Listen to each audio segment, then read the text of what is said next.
Hi there, and welcome again to the Explaining History podcast. And today we're going to look at Stalinist deportation and exile in the 1930s in the Soviet Union. Now, of course, in Russia, deportation and exile were nothing new after 1917. These had been tools employed by the Tsarist regime, and Lenin saw no reason why they shouldn't be used by the Bolsheviks after they seized power. Lenin, in his book State and Revolution, written in 1917, argued that the state would need to retain its repressive power. Lenin had been responding to arguments by Nikolai Bukharin that the state would need to be dissolved in the interests of the working classes and the interests of working towards a communist future in Russia, and that the state was really a mechanism by which class repression, could be effectively doled out. And Lenin said, yes, it is, but we need to do a different kind of class repression. We need to repress enemy classes, and the revolution won't be easy, it won't be simple, and there will be all manner of individuals trying to undo the state, undo the new Bolshevik state. So we need to retain as much of the apparatus of repression as possible. And one of the most potent tools of repression was administrative exile. Exile was used for members of the left opposition, the likes of Leon Trotsky, people with bad class origins, former landowners, and the counter-revolutionary classes that we've talked about recently. But by far the biggest group who faced exile were the Kulaks. The Kulaks, in the mass deportations of 1930 to 1931, were removed in huge numbers. Some 400,000 households, or roughly just over 2 million individuals, were uprooted and moved out of Ukraine and parts of rural Russia.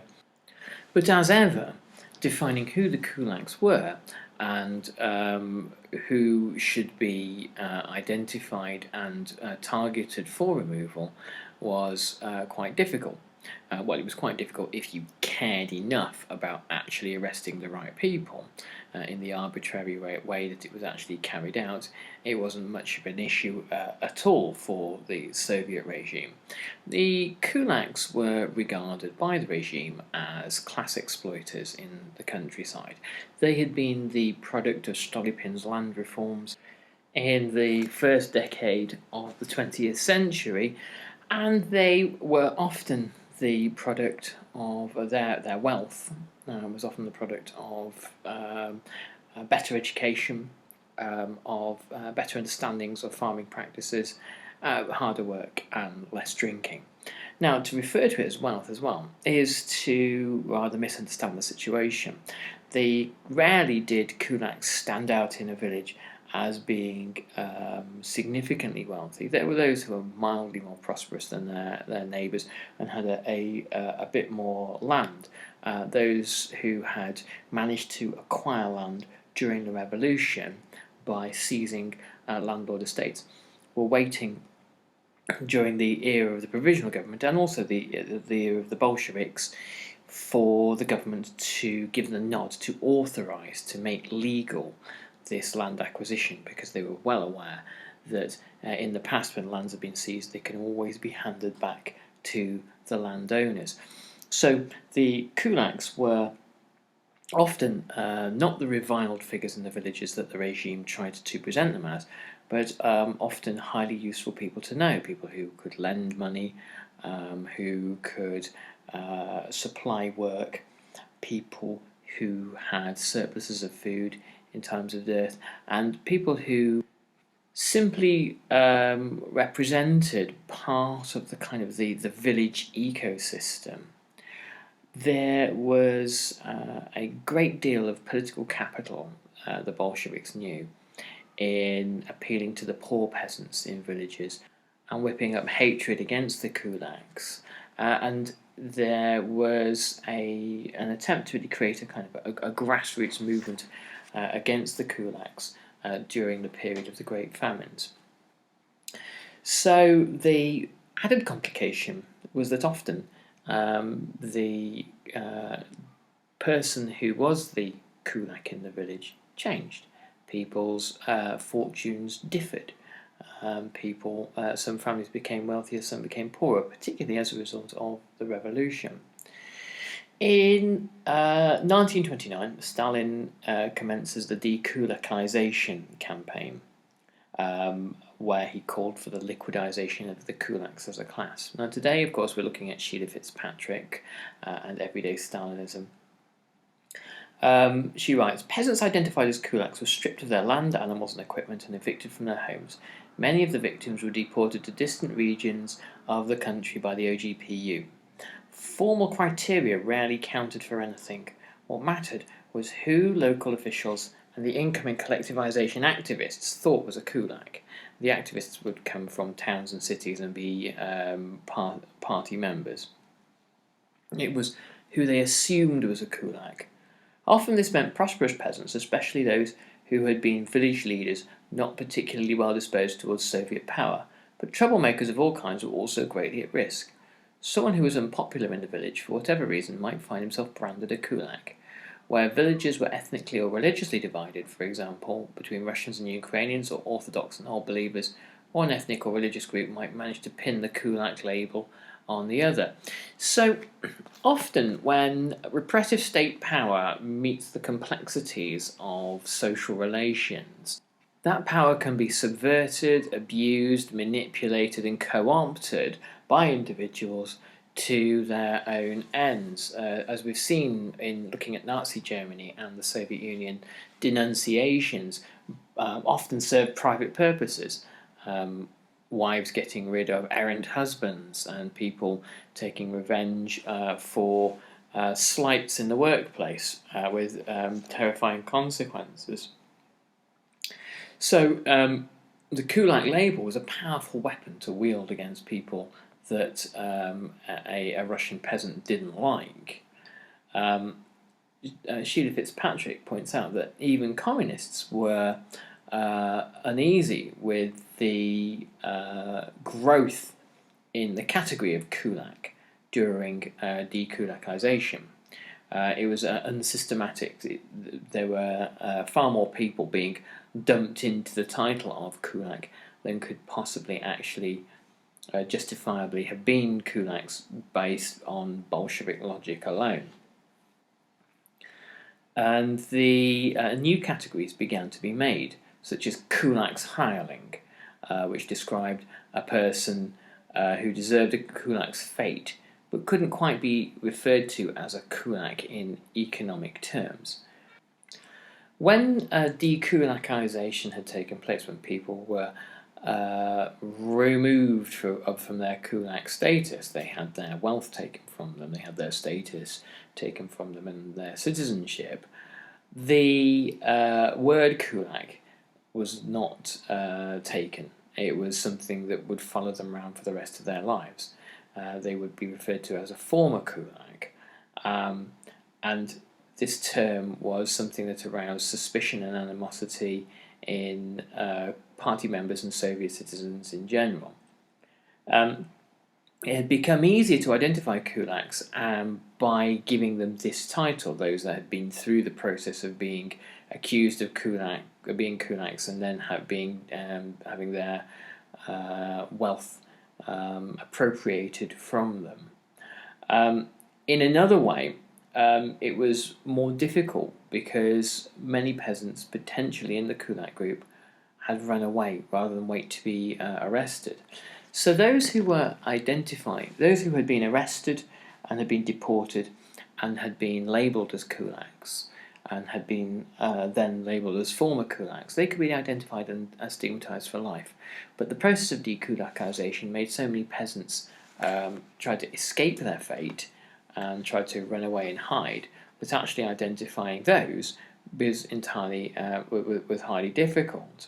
Sheila Fitzpatrick writes, "These people were now in the process of masking themselves and assuming new social identities. That was why it was so vital to the regime to identify and expel them in the process of introducing passports in the cities. But of course, many hidden Kulaks, even more children of Kulaks, who might be expected to share their parents' bitterness, still eluded the authorities. New stigmas fell on the deportees who were sent to the far north, to the Arctic, to the Ural Mountains, to Siberia and the Far East, and were sent either as labourers on sites such as Magnitogorsk, which was a little more than a tent city initially, or were sent as peasants to work on uncultivated land in Siberia, the kind of land clearance where normally the land was wholly unsuitable to the kind of farming the peasants knew, and would later be rolled out under Khrushchev and in a far greater way as the kind of the Virgin Lands campaign, with fairly dismal results. Deportation was not a judicial sentence, it was an administrative punishment. And so that meant that no court convicted the Kulaks. It was simply the kind of the whim of government policy that people were moved because they were seen as bad. And it was an executive action in the defence of society. This is the way it's framed. And the reason why this is problematic, particularly in the Soviet Union, is that there is no start and end date. With a prison sentence, there is some indication that the sentence will end.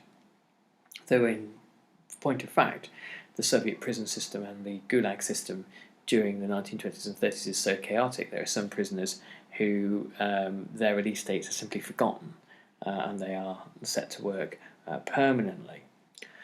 Kulaks who were deported existed in a kind of a legal black hole. They existed as an entirely separate part of the population that were not convicted of any crime, but certainly experienced a loss of rights and had special conditions placed upon them. They were initially referred to as special settlers, which was later changed to the term labour settler, which was far more descriptive of what they were actually being sent away to do.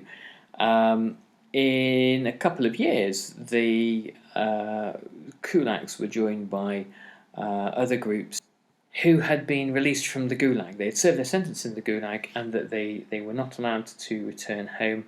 They were sent into exile, where the state could keep an eye on them and potentially rearrest them if necessary.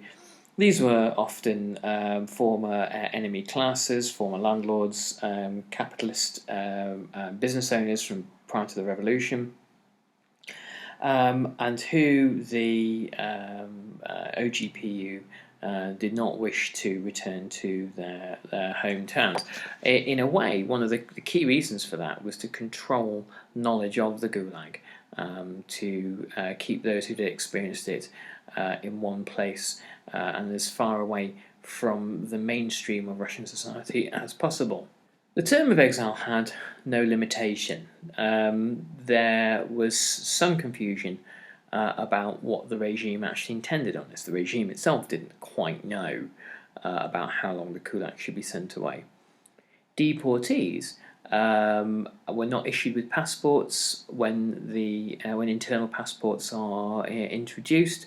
A government decree of 1934 returned civil rights to them, including the right to vote, but these were only returned to those who demonstrated their ability to be worthy through what was referred to as socially useful labour.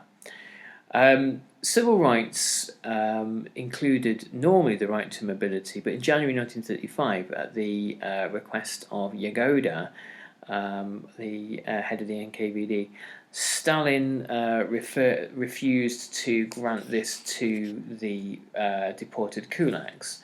So the deported Kulaks were unable to move from where they had been sent to. A public clarification on this question, writes Sheila Fitzpatrick, appeared a week later. Even so, there were hints at a Kolkhoz Congress in the spring that at least one party leader remained doubtful. Despite this, deportees still hoped to return home. When the new constitution of 1936 was announced, many read it as an amnesty and petitioned for release, but in vain. Many others fled from exile over the years, more than 600,000 between 1932 and 1940, according to the Russian historian, of whom two-thirds, over 400,000, were successful. The number of deported Kulaks and family members still living in exile as of October 1st, 1941, was under 900,000. During World War II, there were further departures. Many of the male deportees were called up for military service, which generally meant that their family exile was lifted. It was not until after Stalin's death that all the Kulaks deported more than 20 years earlier were formally released. Kulaks lived in special settlements. Those who worked in industry, which was about half of them, had conditions that were not particularly different from those who were considered to be free labour. Not that that was particularly worth writing home about, as working conditions across the Soviet Union during the 1930s are fairly bad in the best of circumstances. The exiles, however, are ineligible to join trade unions, and in 1938 the NKVD, as it was then, taking it from the OGPU, took 5% of wages from wage-earning exiles in order to pay for the cost of their exile, for administering it. And obviously there's a great deal of corruption and graft and embezzlement as a result. The deported Kulaks did get their right to vote back, but this was subject to good behaviour, and at the beginning of 1935 this was confirmed, but the Kulaks were under no illusions that really this could be removed at any time, and it really did depend on how they voted and who they voted for. Until 1938, the children of special settlers shared some of the restrictions that were placed upon their parents, particularly as it regarded to freedom of movement. They did have a right to education, and they were accepted for admission to higher educational institutions outside their place of settlement. They could in theory be issued with passports and allowed to leave, at which point they ceased to belong to the category of special settlers. From autumn of 1938 onwards, all children of special settlers became eligible for passports at the age of 16 and were then free to leave the settlement. This obviously has a significant impact in breaking up what the Kulak family. Often children who left the special settlements never returned or didn't see their families again.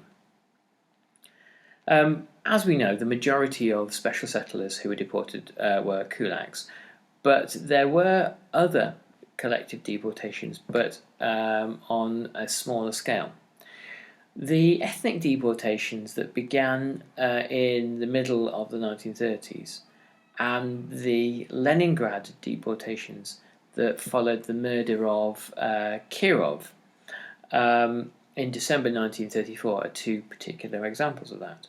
So let's talk about the ethnic deportations. The ethnic deportations were a kind of an outlier in Soviet policy. Stalin, as Commissar for Nationalities, and Lenin before him, had attempted to present the Soviet regime as one that believed in decentralization, believed in the aspirations of nationalities to become self-governing, and the national identity of everywhere from Georgia to Ukraine to Kazakhstan to Belarus all these ethnicities were encouraged to kind of assert themselves, these national identities. And